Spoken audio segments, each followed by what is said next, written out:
very much an honor to get all the questions. I think I'll start with Mbuga's question on the range of commodities that are being targeted. I think the first thing I was saying on commodities is that the authority, the approach we're taking is we put in place a long-term resident advisor to help us work with the industry to, one, identify what are the key spot market commodities that we want to bring on board first, and then make sure that once we have an operating spot market, to then ensure that we have the right kind of platform to allow for futures and derivatives trading of those commodities. But I think when you talk of the futures and derivatives market, it is much larger than commodities. We're looking at interest rate products, foreign exchange products, where possible, allow for the benchmarking with international derivatives, be they on gold, oil, some of the minerals we're coming up with in the country. So it's much larger than just commodities. But it has been, I think, experience across the world, and especially like you see what's happened with Mauritius, is that to have a functional commodity futures market, you must have a functional, robust spot market for commodities, and that's what we're working with the industry on to make sure we identify what are the right products that will come on. I think in the coming months you will see a lot more information on that so that it will be a bit clearer. So I would not want to jump the gun, given there's a lot of work being done to come up with the right balance on those issues. Okay, I think the point being raised is it's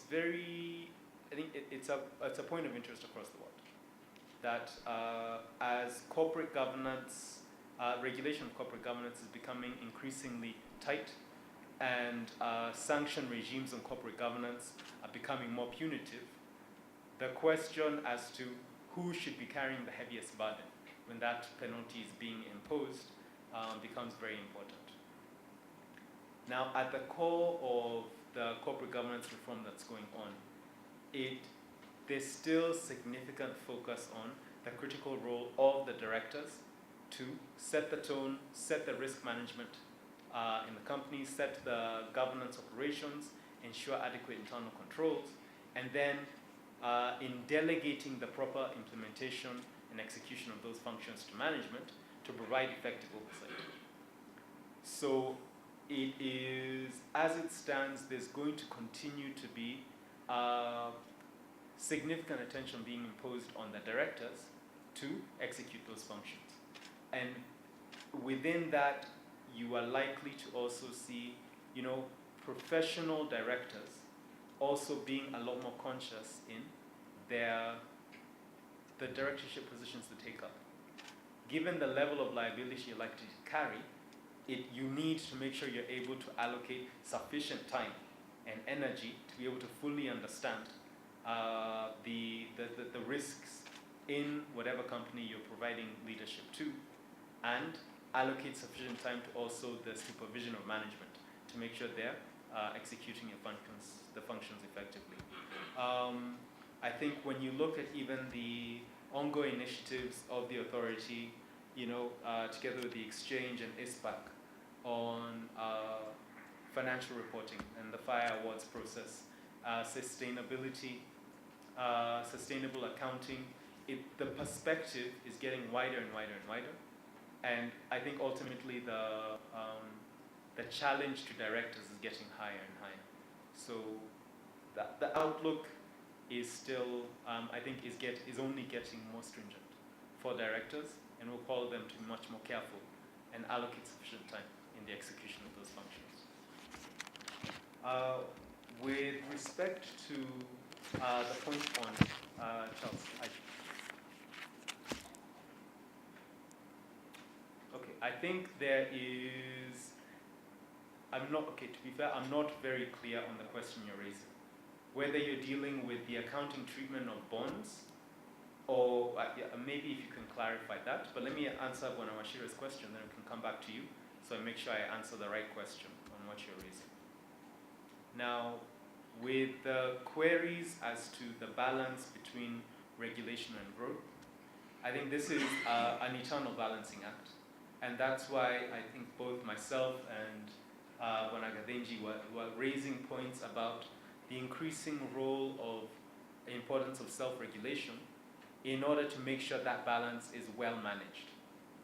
As long as you have markets that are fully relying on a centralized public regulator to do all the regulation, it is a rule maker will always be a rule maker. They're not a business person.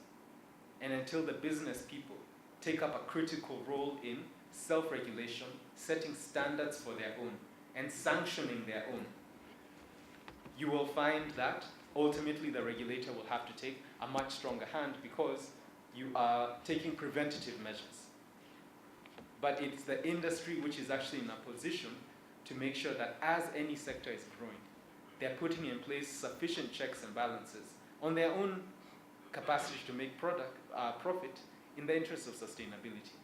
And where you have very strong self-regulatory structures, you will find regulatory intervention much lower because there's confidence.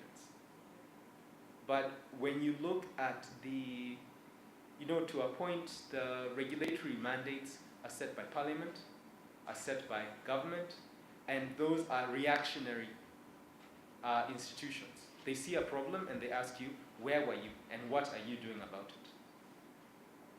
So the more controls that are put in place that parliament will never question the sanctity or safety of a sector, you'll find regulatory intervention significantly going down and supporting growth. I think, then just to be very clear, there is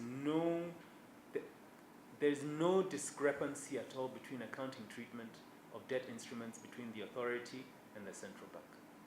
The issues that you're seeing in the media are relating to the introduction of sufficient control measures on how sell buyback transactions are operated. They do not relate to accounting treatment of debt instruments. And even on the issue of sell buybacks, there is an ongoing working group between the exchange, the authority, the central bank, as well as the Bankers Association and brokers, to come up with a new, much more robust regulatory structure to make sure that there will be greater confidence, certainty, and enforceability of sell buyback transactions. So I can assure you there's no discrepancy whatsoever. Books can close. I think maybe just on the issue of also consolidated supervision. I think there is also, at the core of consolidated supervision is the objective of greater efficiency and lowering the costs of compliance because you'll have fewer people to regulate. But the driving force between consolidation is to reduce regulatory arbitrage, reduce the gaps between regulators.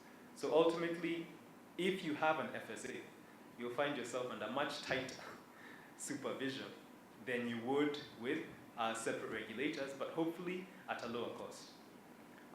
When we start looking at the devolution and the implications of devolution and reaching out to the counties, I think as financial sector regulators, we're working very closely together to look at what model is it that will allow for most effective outreach to all of our 47 counties. Now, whether that involves the collapsing all the entities into a single regulatory structure or strengthening the capacity for coordination and cooperation is still outstanding, and we're working together to give, I think, guidance to the market on how we're going to approach that in the most effective way. I think one of the other things we have to appreciate is since in the aftermath of the global financial crisis and the second wave economic impact on Kenya, our market lost just under 60% of its value. So we also have to bear in mind that we have a lot of very strong companies that are highly undervalued. So the investors who are actually investing in research are actually able to identify the very strong potential for growth that exists in our companies. And that's why you see these trends coming in. Because our market is still, even with the growth we've seen, is still significantly undervalued, and there's a lot of room for upside growth. So we're likely to see a lot of, it is not, they do not invest altruistically. They're not supporting Kenya. There's an opportunity to make money. And they're going to continue to pursue an opportunity to make money irrespective of the political environment. Now, I think issues on sectoral reporting and the balance of the information being put out on the different sectors, I think is, maybe to my mind, one of the key areas where, as you noted, it is a function of the analysts and the approach of the analysts. So it's not so much a regulatory perspective. We, as the authority, are trying to ensure that the right level, amount, and quality of financial information is out there. But then it is now for our private sector analysts to identify the opportunities in the analysis of that information and also cater for the diversification of the market to allow the right kind of information to be put out and to give the appropriate balance. I think we also note the exchange has recently even restructured the sectoral breakdown of the market, which I think was very helpful in moving in that direction, but maybe Donald can elaborate on what was achieved.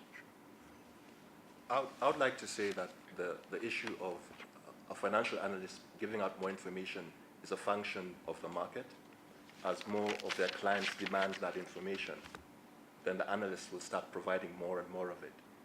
A number of years ago, very few of our trading participants were actually giving out research. Now all our trading participants make it a priority to provide research to their clients. We restructured our sectors to make it easier to compare like with like. So the companies are classified according to sector. So a foreign investor, a domestic investor, a regional investor is able to compare a financial company listed on the Nairobi Securities Exchange with one listed in Uganda, with one listed in South Africa. And we make it easier to compare different companies and their performance. And as has been previously mentioned, investors are investing for economic return. So I think it's a function of the market. As your clients demand more research, as a value add to the information to routing their trades through your firm, the analysts will begin to provide that information more. And it's already happening. Thank you, Nicolette. Thanks for that question. Yes, we have identified that trading for financial journalists, there was a gap in the market for that, which is the reason for this partnership with the CMA. Our intention really is to follow it up with editors directly so that we tailor what we offer to financial journalists in this kind of forums, specifically to the needs that you identify as gaps. We also intend to use web platforms to be able to disseminate more information for journalists, as well as do some joint publications based on some research that will again be available for financial journalists. So we're trying to fill the gap. Obviously, we can't offer a full course for financial journalists, but we do have within our, what we call our foundations in accountancy, we do have specific papers that one can do, just without doing a whole qualification, that a financial journalist could find interesting to beef up their knowledge.